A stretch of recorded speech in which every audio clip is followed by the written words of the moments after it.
Cuali, Teotlac, amigos del internet, amigos del Facebook, amigos de la maestría del Politécnico Nacional. Bueno, Cari, ¿cómo estás? Hola, ¿cómo están? Manuel, ¿cómo estás? ¿Y qué vamos a ver el día de hoy, estimada Olga? Cuéntanos, ¿qué traen para el día de hoy?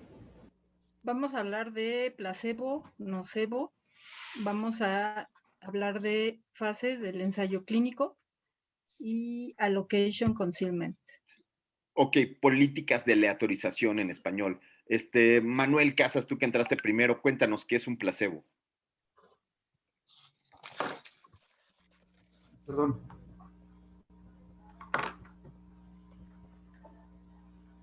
Es la sustitución con que vamos a comparar nuestro medicamento que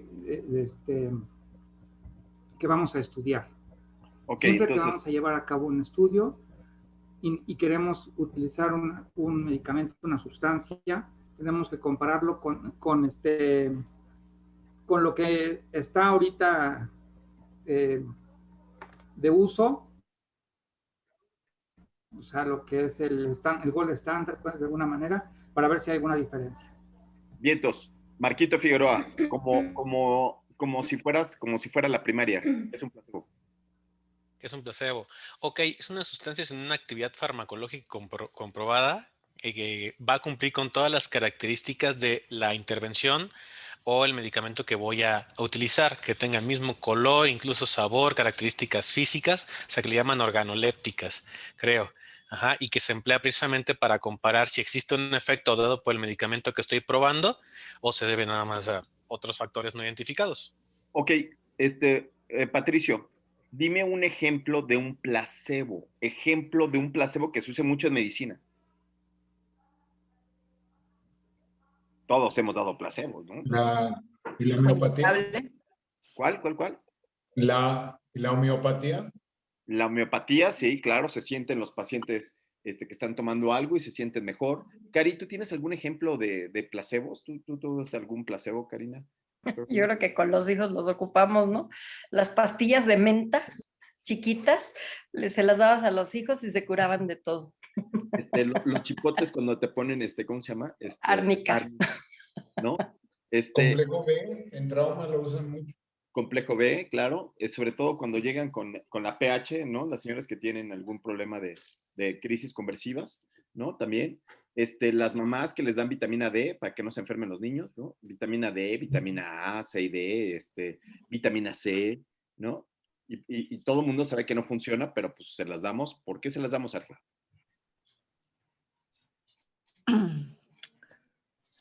Bueno, pero la vitamina D sí funciona, ¿no? La vitamina C también, ¿no? Bueno, yo creo, ¿no? Sí, me imagino que sí funciona. No lo han probado, pero me imagino que sí.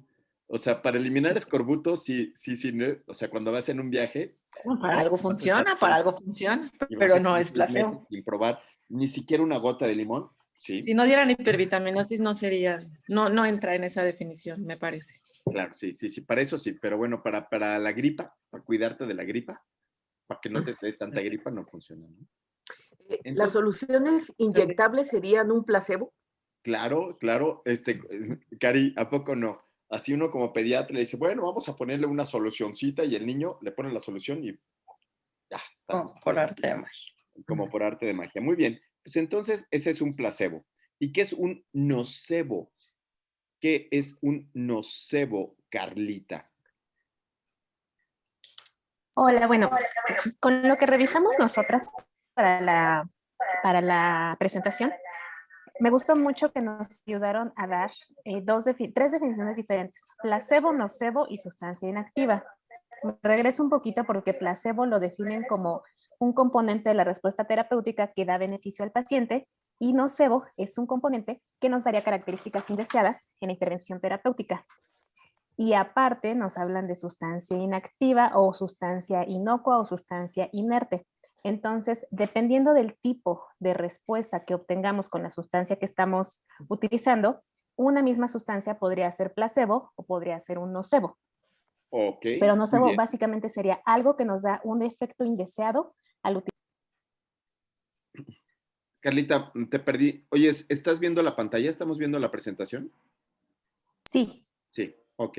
Entonces tenemos este efecto placebo, que significa ayudar, complacer, agarrarle la manita al paciente, pero cuando estamos haciendo un ensayo clínico es un elemento que, como habíamos dicho inicialmente, tiene las mismas características, pero tienen el fin de confundir al enemigo. ¿Por qué queremos confundir al enemigo? ¿Por qué? ¿Cuál es la razón por la cual necesitamos tratar a un paciente? ¿Qué pasa en la psique del paciente? Armando Moreno? Doctor, buenas tardes. Perdón, Buenas tardes. apenas me voy incorporando. No te preocupes. Perdón. ¿Qué pasa en la psique del paciente, Olguita Rodríguez? Cuando se siente tratado, ¿qué pasa con la enfermedad? Pues justamente ese es el efecto placebo, ¿no? Que aunque la sustancia lo que simula el tratamiento para el paciente no tiene realmente un efecto farmacológico, el paciente puede tener respuesta fisiológica originada psicológicamente. Ok. Supuestamente con el nocebo ocurre lo mismo, pero ahí el efecto no es, digamos, positivo, ¿no? Sino como un efecto secundario, digamos. ¿Cuántas veces no les ha pasado que le dicen los efectos adversos al paciente sobre algún tratamiento y ¡pum! Le da todo lo que dice el libro? Estimada Argelia. Así es, pues comentan, me dieron todo lo que me dijo que me iba a dar, me dio diarrea, vómito, dolor de cabeza, etcétera. Entonces nosotros los predisponemos en la psique para presentar probablemente este efecto nocebo. Ok, entonces es claro que hay efecto placebo, efecto nocebo, y por eso es importante que en los ensayos clínicos se compare contra placebo o contra nocebo o contra una sustancia que esté inactiva o inerte. Hoy en día están poniendo en duda el uso de estas dos cosas, de tanto los placebos como los nocebos, los que les gusta la ética. ¿Alguien sabe por qué? ¿Alguien ha oído eso? Sí, Marquito Figueroa. Bueno, con respecto al placebo, doctor, lo que yo he escuchado más que he leído es que no es ético dar una intervención que en teoría no tiene ninguna acción o que no le va a beneficiar al paciente, por lo que se entienden los estudios iniciales, pero si ya se tiene una intervención que también está encaminada a lo mismo, se prefiere comparar el efecto de esa intervención contra el nuevo medicamento. Claro, entonces se recomienda utilizar el estándar que utilizar un placebo. Por ejemplo, en neonatos, Cari, ¿tú crees que valga la pena usar un placebo en un neonato? Híjole, pues es que es más complicado probarlo en un recién nacido que en un adulto, algunas cosas. Y la verdad es que ahí tenemos un vacío de muchas cosas en cuanto a experimentos y ensayos y todo eso. Ok, pero sí sería un poco complicado. Menos, ¿no? Los niños se engañan menos, entonces ahí quizás esos serían... Seguramente. En donde no. Ahora, si nuestro desenlace es muerte, también es muy difícil que alguien, híjole, se muera porque se inventó la enfermedad, ¿no? Entonces, hay algunos desenlaces que son desenlaces tan fuertes que probablemente no requieran el uso de una comparación contra placebo o contra nocebo. Por ejemplo, en el estudio, de los huesos y ¿cómo se llama? ¿Cómo le llamas tú? Ay Dios, se me fueron las cabras. Estimado Manuel, en tu estudio que estás haciendo, quizás ahí no valga la pena tener placebo. ¿Por qué no? En realidad no estoy comparando un fármaco como tal. Ok, pero ¿qué es lo que estás midiendo de desenlace? La consolidación ósea, las características del callo de consolidación. Como es muy difícil que el callo de consolidación ósea nos engañe, ¿no? O sea, tenga un componente psíquico, entonces quizás por eso es que no sea tan necesario el uso de un placebo, ¿no? Entonces lo podríamos comparar contra algunos que son no tratados o lo podemos tratar con algunos que son tratados con algunos otros circunstancias, como por ejemplo con leche, por ejemplo, ¿no? Entonces, no, hay muchas ocasiones donde no se requiere un placebo como tal, porque la medición es una medición muy fuerte, ¿no? Entonces, aquí tenemos efectos nocebos, ¿no? Todos los efectos nocebos que puede ser el sentirme tratado, ¿sí? Y bueno, pues ahí tenemos. Ahora, vamos ahora con las políticas de la autorización. Perdón, Armando Moreno, adelante. Una pregunta, fíjense que estábamos con el equipo, estábamos checando un artículo del New England Journal sobre el efecto placebo, y ahí se postula que existen como ciertas propensiones de los pacientes a presentar dichos efectos, tanto placebo o nocebo, y ahí comentaban que puede ser el antecedente de alguna farmacodependencia, personalidad ansiosa, o personas con tendencia hacia a ser hipocondríacos. Existiría entonces, si más o menos conocemos el perfil de personas más susceptibles a presentar un efecto placebo o nocebo, ¿qué tan factible sería no incluir a estas pacientes o a estos pacientes en nuestros estudios si sabemos que son más susceptibles a presentar efectos placebo o nocebo que pudieran sesgar los estudios? ¿Es esto factible? Ay, yo no sé, Cari, ¿tú sabes algo? No específicamente. Yo también revisé un artículo sobre placebo y nocebo que generaba mucha controversia. Lo que pasa es que no supe cómo enviárselos, del 2017. Y la verdad es que yo creo que está muy difícil controlar a esa población, ¿eh? ¿Cómo sabes qué paciente va a estar sugestionada y cuál no? O sea, eso sería, yo creo que muy complicado de determinar. Sí, y además de ¿por qué todo... no quisieron nada en un Y de inicio? hecho es el coco.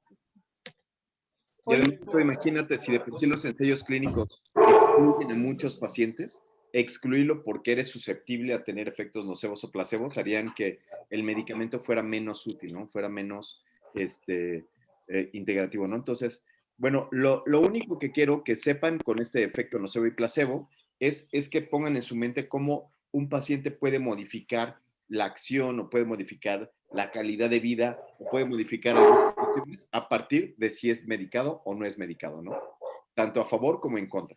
Entonces, ¿cuándo es importante utilizarlo? Cuando mi desenlace es calidad de vida, cuando mi desenlace es satisfacción, cuando mi desenlace es condición física o dolor, por ejemplo, ¿no? Y cuando no se utilizan placebos ni nocebos, bueno, no se utilizan cuando el desenlace es muy fuerte, como muerte, como esto que estás midiendo tú, que el desenlace es densidad mineral ósea, ¿no? Entonces ahí es donde no se utiliza. Muy bien, pasemos ahora rápidamente, porque hoy no tenemos tiempo de platicar. Yo tengo nada más una pregunta. Sí, Oli. ¿Realmente el nocebo es algo que se genera durante la investigación? ¿O es algo que se determina, o sea, se va determinando, no se va identificando a lo largo de la investigación que se está realizando? Así es. Así es. Es hasta el análisis final que se sabe si es placebo o nocebo.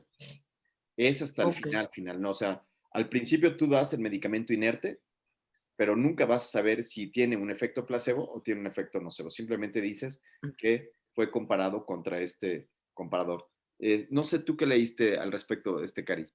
Sí, de hecho lo refieren como un fenómeno nocebo y que incluso lo refieren como que es muy problemático cuando se hace el análisis científico y las conclusiones, y porque a veces no se entiende perfectamente o no se tiene una experiencia clínica en este tipo de investigaciones, pero sí, generalmente, como yo lo entendí, es prácticamente al final. Y esa es una de las razones por las cuales se siguen haciendo ensayos clínicos con placebo, o sea, ensayos clínicos controlados. ¿Por qué? Porque la mente juega un papel fundamental en muchas enfermedades. Fue un papel fundamental en respuestas inmunológicas, en respuestas, incluso se ha encontrado que el grado de la persona tiene reacciones a nivel de citoquinas. Por ejemplo, lo han hecho en depresión, lo han hecho en diabetes, ¿no? Entonces, cómo la depresión o los estados de ansiedad puede generar incluso incremento de las principales citoquinas, o sea, para que vean nada más cómo funciona, ¿no? Pero bueno, regresemos a estas políticas de la autorización, estimada Carlita, preciosa. Carlita. Sí. Bueno, la única forma de deshacerse, ¿sí me escuchan? Sí. La única forma de deshacerse de la tentación es ceder ante ella. Y bueno, con esto lo que queríamos, a lo que hacemos referencia, pues es que precisamente las políticas de aleatorización se crearon a partir de tratar de ocultar ante los investigadores a qué grupo iban a ser asignados los sujetos, porque de lo contrario, la tentación de ver a este que quiero que le den el mejor tratamiento, lo voy a poner en el grupo que le van a dar el tratamiento al que yo le voy, pues es muy grande, ¿no? Y hay varios estudios, varios artículos incluso, en los que se reporta, les preguntamos a los investigadores, ya sea cirujanos o sean clínicos, si alguna vez hicieron trampa para ver a qué grupo le iban a asignar a qué paciente, y una buena parte aceptan que sí lo han hecho, que han investigado, que han descubierto la manera de adivinar, de saber a qué grupo le va a tocar al siguiente paciente, y por lo tanto, si no me conviene, pues mejor al paciente lo incluyo hasta despuesito cuando yo sepa que ya le va a tocar el grupo que me conviene. Entonces, bueno, precisamente para eso son las... Y el que diga que no, Carlita, que tire la primera piedra. Cari, tengo que hacer una confesión aquí. Entonces, espero que nadie vea afortunadamente nadie nos ve, como 40 personas, entonces está buenísimo, ¿no? Entonces, les voy a confesar que yo cuando era residente hicieron un ensayo clínico ahí en la Gineco 4, Cari. No sé si te acuerdas que hace muchos años acababa de salir el Corosur, ¿no? Entonces, el Corosur lo hacían con bovino. El bovino lo estaban comparando contra el habitual, ¿no? Entonces, para no hacerles el cuento largo, lo que les quiero decir es que el ensayo clínico era para niños de muy bajo peso para la edad gestacional, ¿no? Para bebitos. Surfactante de origen porcino y no bovino, que es el que se usaba normalmente. Digo, es que ellos no saben.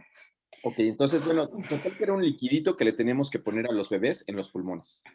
Pero uno, en la Gineco 4, pero uno era así de poquito, eran como 1 mililitro en total, y el otro eran 4 mililitros.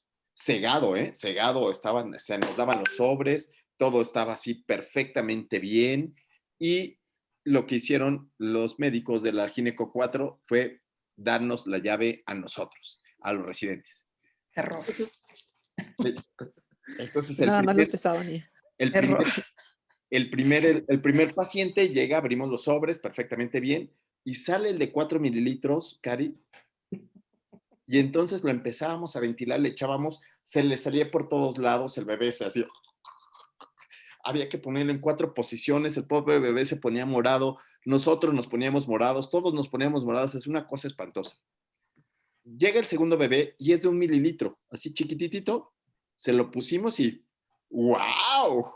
¡Wow! ¡Wow! ¡Wow! Lo ponías de volada, se absorbía padrísimo, y dijimos, de aquí es, ¿no?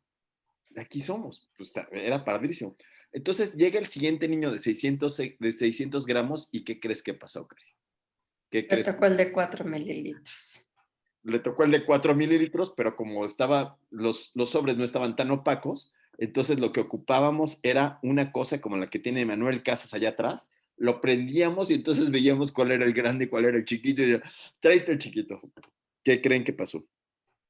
En el mundo, el porcino funcionó mejor que el bovino, excepto en México, en la Gineco 4.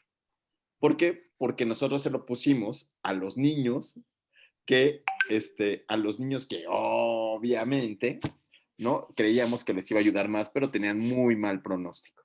Y entonces, bueno, eso es una confesión. No se lo vayas a decir a los de la Gineco 4, pero sí echamos a perder el estudio entre ellos. Nadie se va a enterar. Ay, gracias. Lo que pasa es que estaba entonces mal, porque oficialmente tú tienes que hacer que las dos sustancias se vean iguales, precisamente para evitar eso. ¿Cómo sabemos que el porcino no era el de 4 mililitros, por decir algo, no?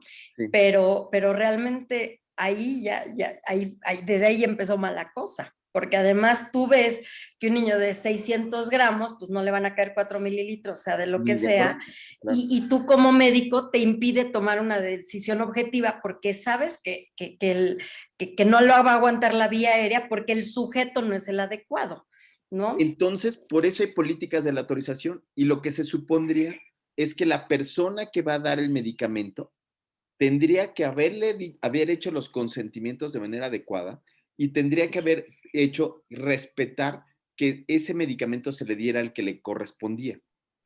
No se puede dejar a los médicos.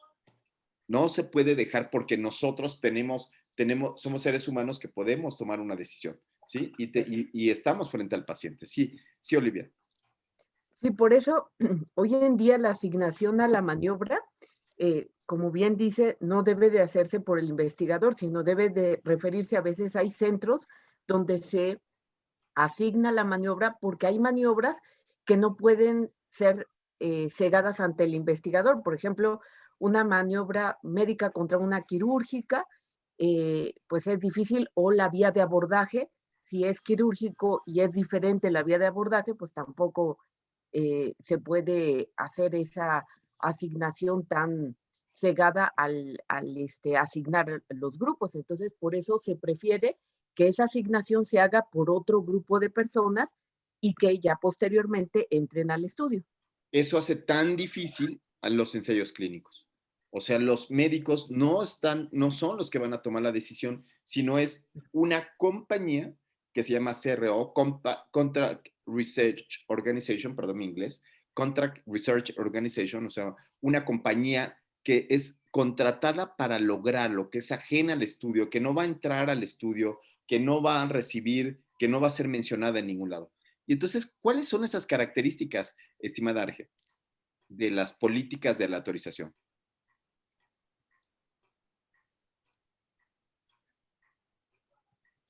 Ay, no te escuchas. Tienen que estar cegadas al investigador, al clínico, al paciente, porque todo esto, como ya vimos, pues puede influir mucho en la asignación. En quimioterapia también es muy parecido, o sea, no es que uno pueda, digamos, pues no ver qué le estás dando exactamente al paciente, y tampoco son iguales los empaques.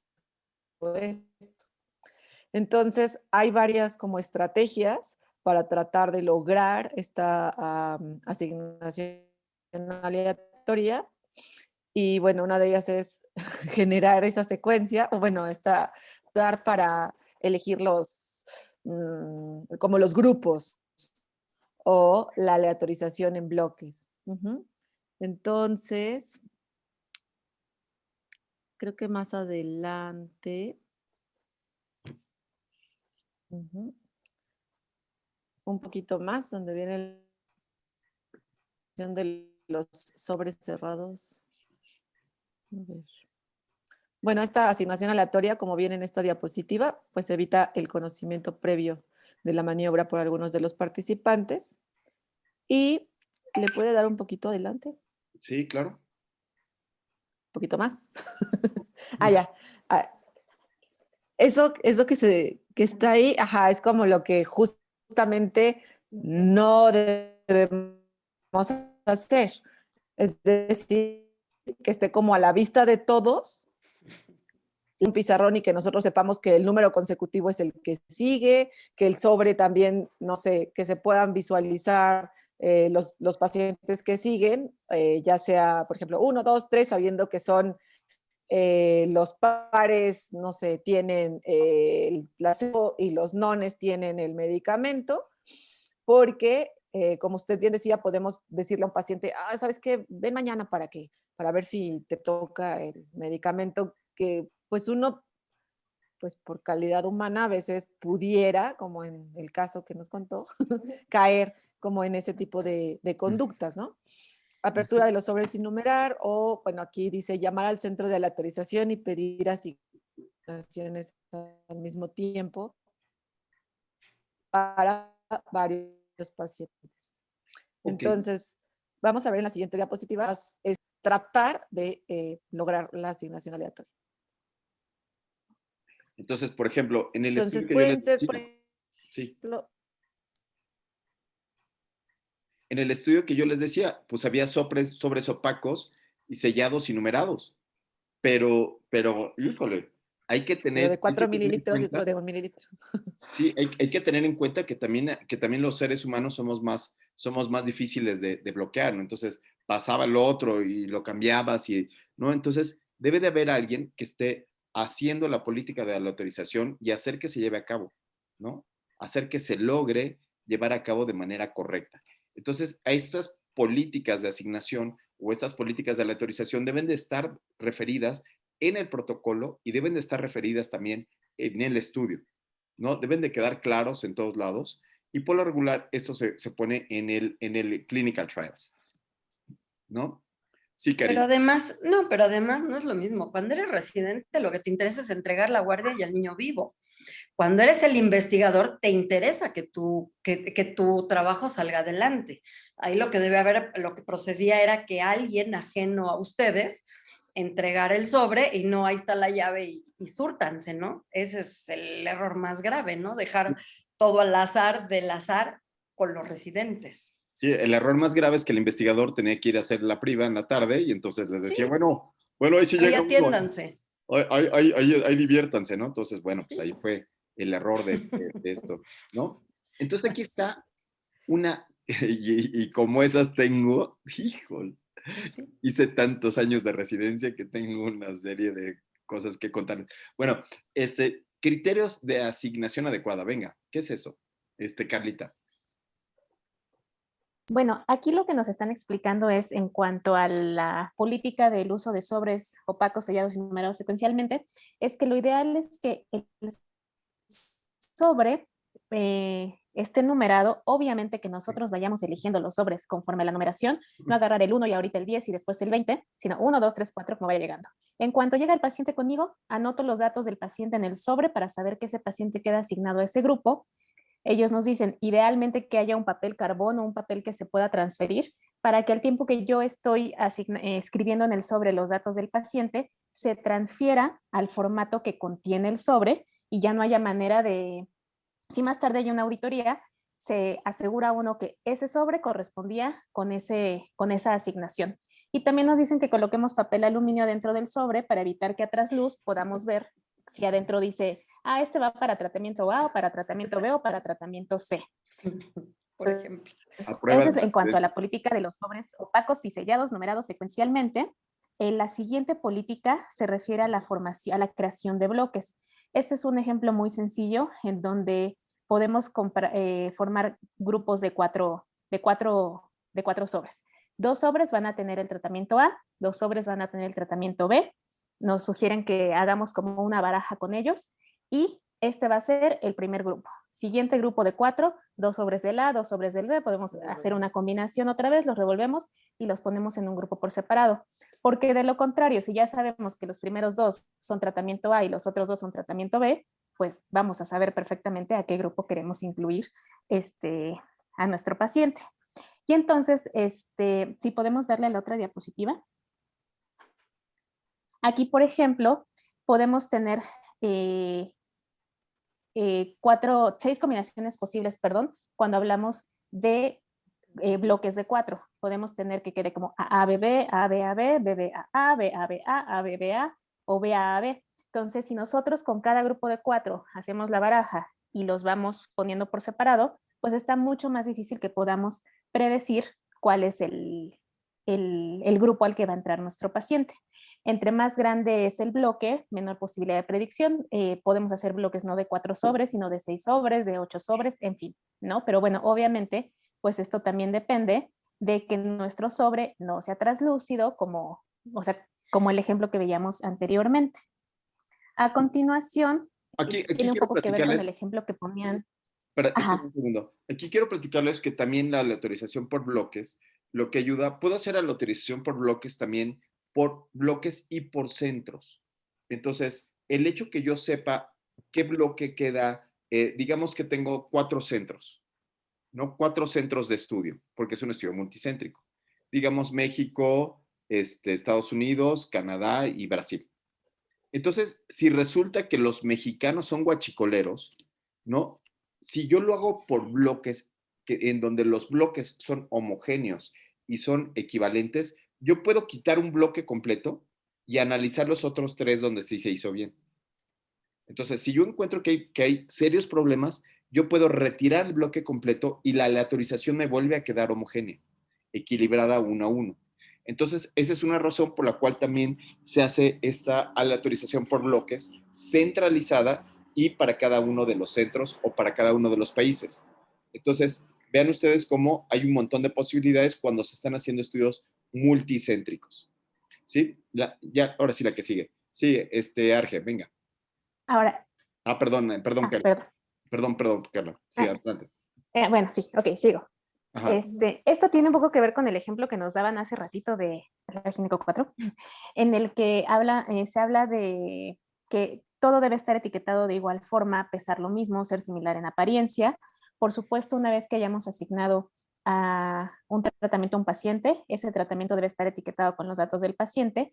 Esto se refiere a los contenedores de los tratamientos y que de igual forma, además de los datos, pues deban estar numerados y elegirse de forma secuencial. No sirve de nada que utilice yo esta técnica si ya sé que cada non y cada par son A o B tratamiento y entonces yo asigno a todos al A o al non, perdón, no al par, si yo quiero específicamente que reciban un tratamiento. Y en cuanto al siguiente método. Esto es muy importante porque uno como médico puede saber cuál es el tratamiento. O sea, por ejemplo, si estás usando un antibiótico, entonces de repente te das cuenta cuál es el activo y cuál es el placebo. Porque los que están en activo, lo más probable es que tengan diarrea o tengan algún evento adverso, ¿no? Entonces, uno poco a poco va viendo y dices, es el grupo 001B37. No, pues ese se me hace que es el activo. Entonces, por eso es que es muy importante en que tengan solamente los datos de etiqueta y eso lo hace alguien que se llama el farmacista. O sea, es una de las personas que está involucrado en donde el farmacista se lo entrega al médico y está cegado, ¿no? Está cegado a cualquier cosa que pueda pasar a su lado. Seguimos. Mira, aquí viene. Control, por favor. Otra de las opciones es que la asignación esté controlada por la farmacia. Aquí lo que sugieren es que la metodología de cómo se va a hacer la aleatorización esté controlada por los investigadores, no dejárselo todo a los de farmacia porque pues tampoco sabemos si tienen experiencia. Por supuesto, habrá algunas farmacias que ya hayan desarrollado experiencia, pero que de cualquier forma el investigador no se lo deje todo a ellos.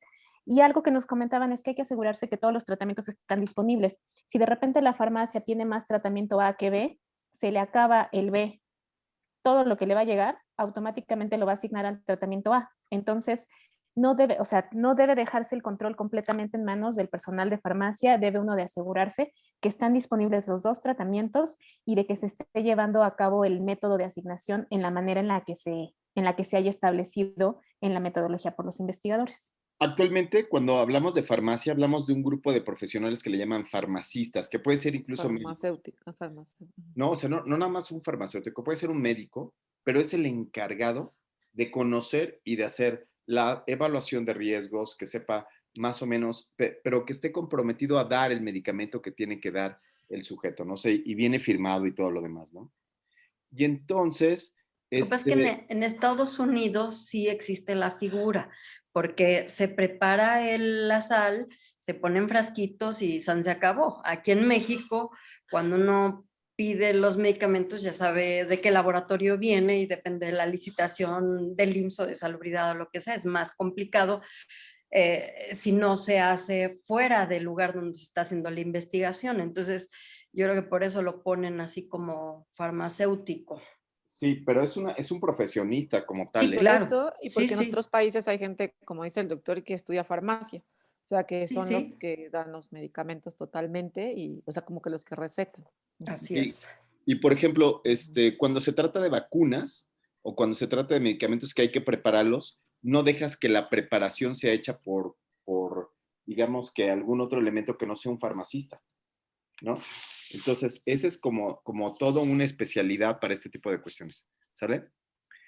Pero nos vamos a la central de aleatorización y vamos a dejar que participe alguien más. ¿Qué les parece si Patricio, antes de que se nos duerma? Patricio, ¿qué es eso de la central de aleatorización?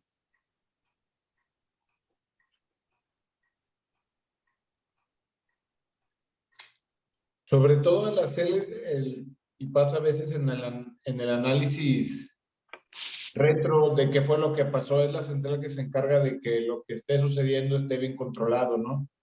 Entonces es como la estación de control y de todo esto, ¿no? Donde tienes que ir para ver si hubo algún fallo o algún otro procedimiento que no estuvo bien hecho.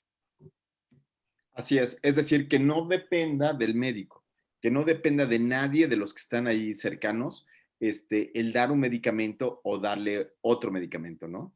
Y que se sepa y que se pueda rastrear, que se pueda rastrear qué fue lo que se fue haciendo en cada uno de los pasos y que pueda ser, además de todo, auditable, ¿no? Y entonces, ¿cuáles serían los criterios de asignación adecuada, Argelia?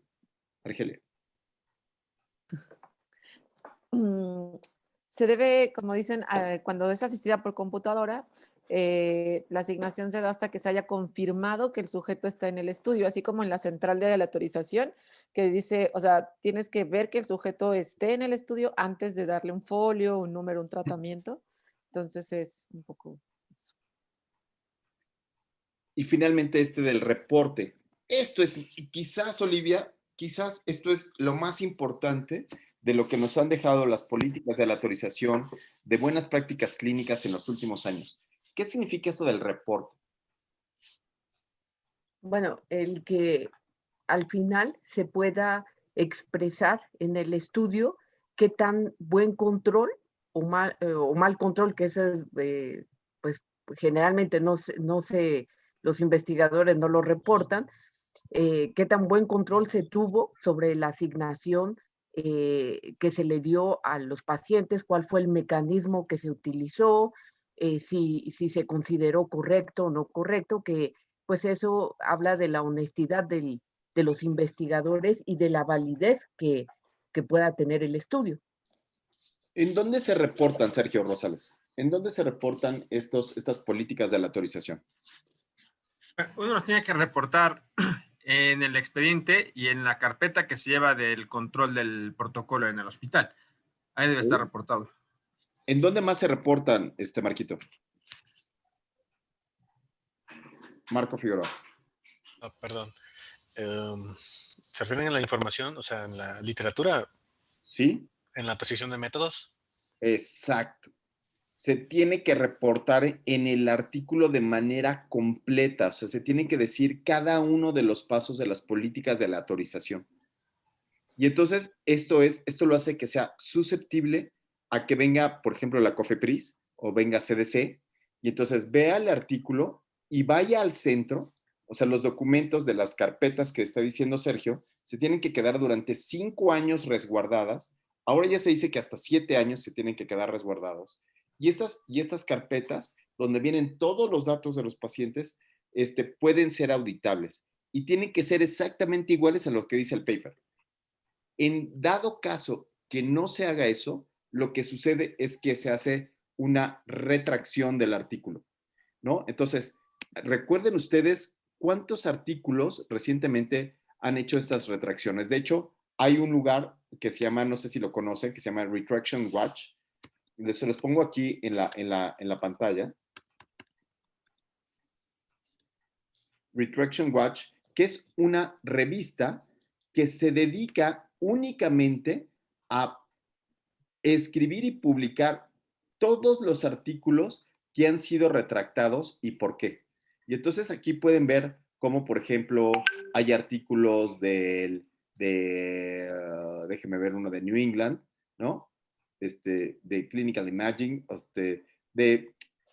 bueno, hay múltiples artículos que en el momento en que son publicados y alguien va a monitorizar o evaluar qué fue lo que pasó, los pueden echar para atrás y les pueden decir, vean ustedes cómo lo que dijeron fue una mentira, ¿no? Entonces aquí tenemos de New England, ¿no? Entonces, hablaban sobre que existían sujetos que tenían riesgo cardiovascular y se morían porque les dábamos hidroxicloroquina.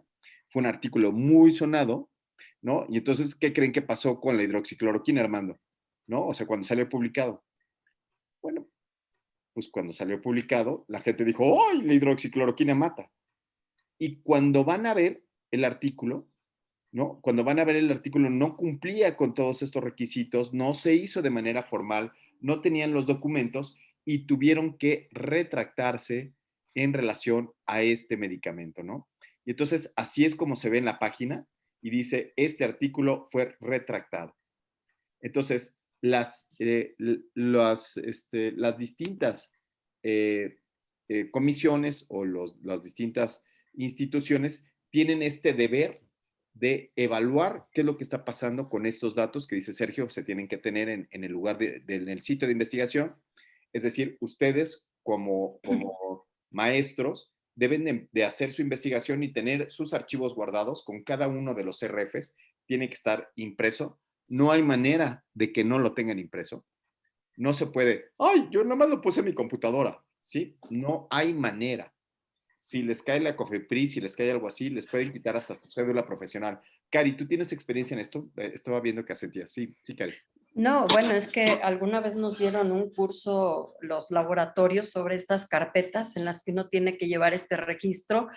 Y bueno, es que cuando ustedes eran unas hermosísimas estrellitas en el cielo, salió un escandalazo en New England sobre un autor que hacía 250 artículos, porque obviamente en Estados Unidos necesitan llenar el currículum y descubrieron pues, que todo era falso. Los datos, que lo único que hacía era cruzar los datos para publicarlo de otra y de otra manera. Y fue un artículo muy, muy señalado y por eso es que ahora se han puesto tantos candados para la investigación. Y este laboratorio que nos fue a dar la plática ya al hospital nos llevaba las carpetas y eso era lo que nos decía. De hecho, es muy interesante. Yo creo que de ahí me volví tan obsesiva. Haces una carpeta en donde la primera página es la aprobación de tu protocolo, el segundo apartado es tu protocolo, el tercero son tus casos, el quinto son los que eliminaste, etcétera, etcétera. Y esas carpetas las tienes que guardar durante una temporada, como tú lo dices, por si se tienen que auditar o algo. Y eso la verdad hasta te hace más fácil las cosas y no andar buscando en dónde perdiste los papeles. Creo que esa enseñanza es muy práctica para uno mismo y para sus residentes. Yo siempre llegaba con mi carpetita blanca y 6 separadores, se la regalaba al residente, me veía con cara de what, y la verdad no saben lo útil que es eso y no traer ahí como baraja los casos que le dices, oye, el caso 2 y no saben dónde andan buscando y el chicle pegado, y la verdad son muy prácticas esas carpetas de investigación. Y ustedes las tienen que tener. O sea, porque el hecho que no estén haciendo un ensayo clínico no significa que no deban de seguir las buenas prácticas clínicas. Así es. ¿Sí? Entonces, esas incluso lo podríamos hacer que fueran auditables. Me parecería una muy buena idea que pudiéramos hacer esas auditorías. Armando Moreno. Doctores, y en México, ¿qué tan factible o qué tan común es que esto suceda? ¿Y qué órgano es el que realizaría esas auditorías y que tenga esa capacidad de decir, este artículo se tiene que retractar? ¿Qué tan frecuentemente? Yo nunca he visto un artículo mexicano con esto de artículo retractado, ¿no? Sí, pues mira, yo creo que en México estamos en pañales en estos asuntos. Yo tampoco he visto ningún artículo retractado, y he visto muchos artículos guachicoleados. Por ejemplo, de artículos en Huachicol, te puedo decir los de cáncer de mama, que fueron hechos por Roche,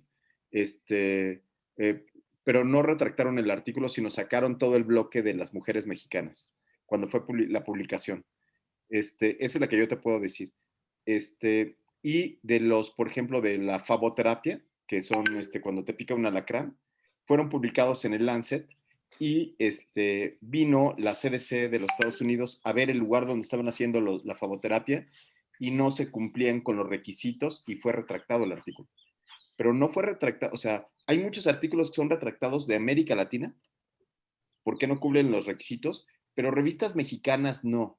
Entonces, es algo que se le pide a las revistas mexicanas, que también soliciten las bases de datos, ¿no?